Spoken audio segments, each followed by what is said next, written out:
chagrin of some people here. Here's Trent Williams, who, by the way, is on the team. I really admire Brock, and I admire his mentality even more so than his talent. Yeah. Nobody in his position, it's the newsread. Sorry. Is technically competing for anything after what he did last year.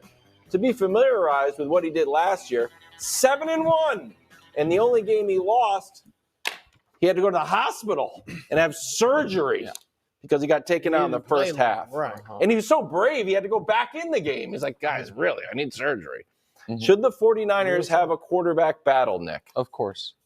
Of course. And if he wins it, good for him. But what is happening with Trey Lance is without precedent. That is all. I guess I have two opinions here. One is I am not as high on Brock Purdy as some of you guys, and we can discuss that more later. And the other is we have never seen this happen.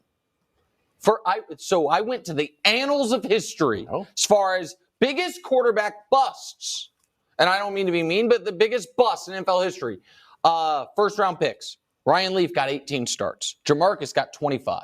Tim Couch got 59. Achilles Smith got 17. Heath Schuler got 13. Jake Locker got 23. And those are high picks. What about like guys in the 20s, but were first-round picks? Johnny Manziel got 8. Tim Tebow got 16. Paxton Lynch was the only one who was a late first-round pick. He got 4, which is Trey Lance right now has had 3 plus a play. But call it 4. That's fine. You've got to go back to Jim Drunkenmiller, who was, again, a late first-round pick, or Andre Ware, 34 years ago, to see someone taken in the top 10 that the team was like, you know what? You don't get a chance. You don't get a chance. And if I am allowed to say, the Niners have not proven to me that their non-game evaluation is that good. Because they were done with Jimmy, done with him, locked him out of the building. He was evidently good enough, though, to bring him back and be ahead of Brock Purdy, who now is good enough to be the unquestioned starter, when last year Trey Lance was the unquestioned starter when Jimmy G and Brock Purdy were both on the team. So through training camp. So yeah, I think it's crazy. They've just thrown him out like we've never seen a first-round pick thrown out. I think it's crazy. That's not bad. That was better than I thought you were going to deliver. Thanks, You buddy. used to use a term on this show. Sunk cost Yeah. fallacy. Yeah. That's what you're falling prey to right now. No, that's why I use that term and you No, don't. right? Doesn't it mean because they gave up so much for him, you feel like they got to play him? Yeah, but that is, that Isn't would that- be if you know he's bad and you They play see him in anyway. practice every day. I don't trust their ability to evaluate. Okay, fine. You know I more don't. than Kyle Shanahan and John Lynch and the rest of those guys. Kyle Shanahan doesn't know as much as Kyle Shanahan because last year he didn't think Brock Purdy could play. He had just gotten there. He was Mr. Irrelevant. And Trey Lance, but my point is this, Brew. Trey Lance, he saw Trey Lance, said, you're our quarterback, unquestioned. He started one game in a monsoon, then he broke his leg. So he has seen him, and he was like, you're our guy. And then he broke his leg, and now he's like, you're not our guy. In fact, you might be worse than Sam Darnold. What happened? What changed? What happened was that Brock Purdy led them to 7 wins in 8 games? Brock Purdy, I'm not going to sit here and say he's definitely going to be a star. But Brock Purdy earned this. What I've been saying since last season was Brock Purdy should enter training camp as the number 1 quarterback. If he gets beat out, like if he's horrible, and he'd have to be horrible. It's not just, Trey and Brock were pretty close. He would have to be bad to me, and Trey or Sam Darnold in this case just play much better. But look at that quote, if we can get it back on the board, from Trent Williams. This is not just a player on the team. This is a future Hall of Famer, a 10-time Pro Bowler who's 35 years old. Saying he's And he is saying Mr. Irrelevant has his admiration and respect. That dude won over the locker room, and we talked about it yesterday. Intangibles are so important for a quarterback. And this dude has won everyone over. He's got poise. He stared down Tom Brady and beat him. He stared down his first playoff game and won. And he does it on the field. It's not just like, he's smart, he's poised, he's a leader. No, he had a 107 passer rating too. So I'm just saying, like, he beat him out. It's as simple as that. They see Trey Lance every day in practice. If Trey was wowing them, then they probably would have at least had a competition. Well, yesterday I was all in on you with you, Nick, and I'm like, you got to give Trey Lance an opportunity. And I still believe that he deserves an opportunity to compete. and at least lose the job, like fairly lose the job. However, the more I listen to Kyle Shanahan, him speak, Trent Williams, I hear a guy that they just want to follow because of what he brings on top of, in addition to his performance. You have a coach who I've sat down in prior to games and have had conversations with Kyle Shanahan, and he feels like his system is complex, but not complex enough to where guys can't run it. But he is looking for a specific guy under center. He feels like he's found that with Brock Purdy, clearly.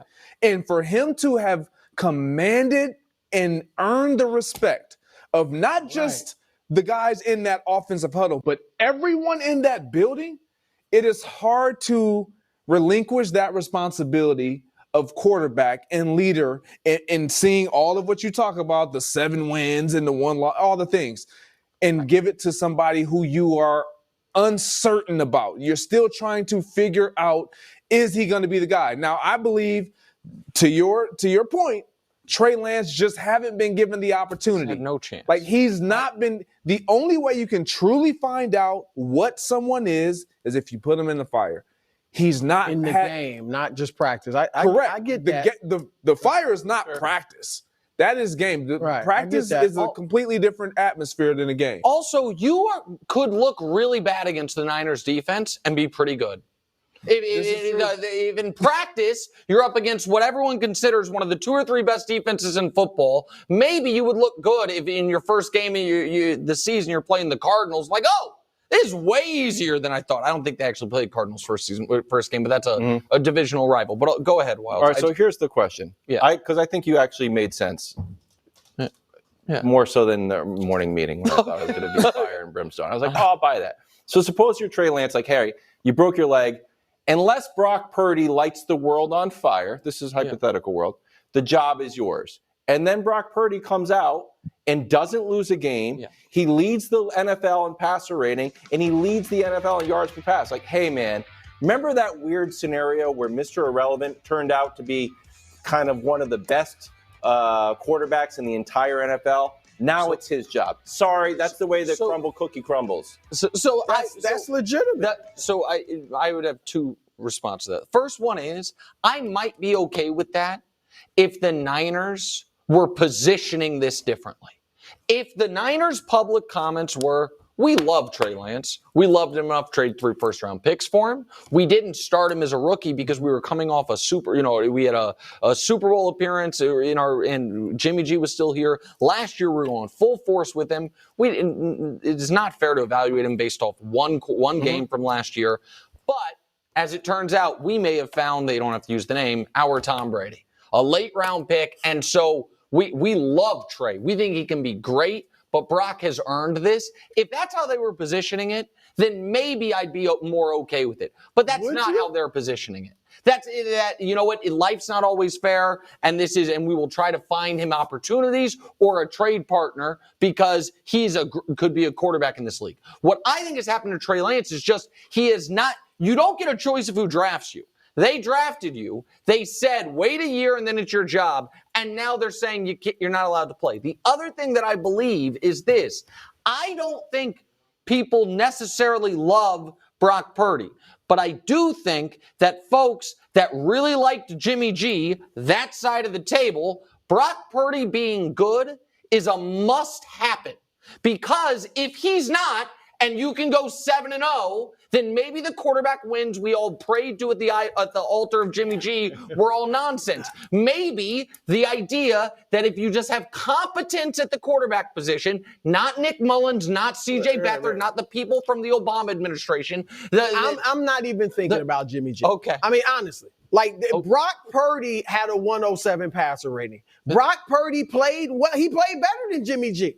And if I was trying to make a Jimmy G argument subtly, subconsciously, as Nick's accusing me of, then I would just say, as I've said before, they were 1-10 when he got there, and 5-0 when he was done with that season. And then they made him the highest paid quarterback in the history of football. So I'm just saying, there's enough there where I can go. But I'm speaking on Brock Purdy, period. And what you said about Trey Lance, like how they could position it, that would be smart That would be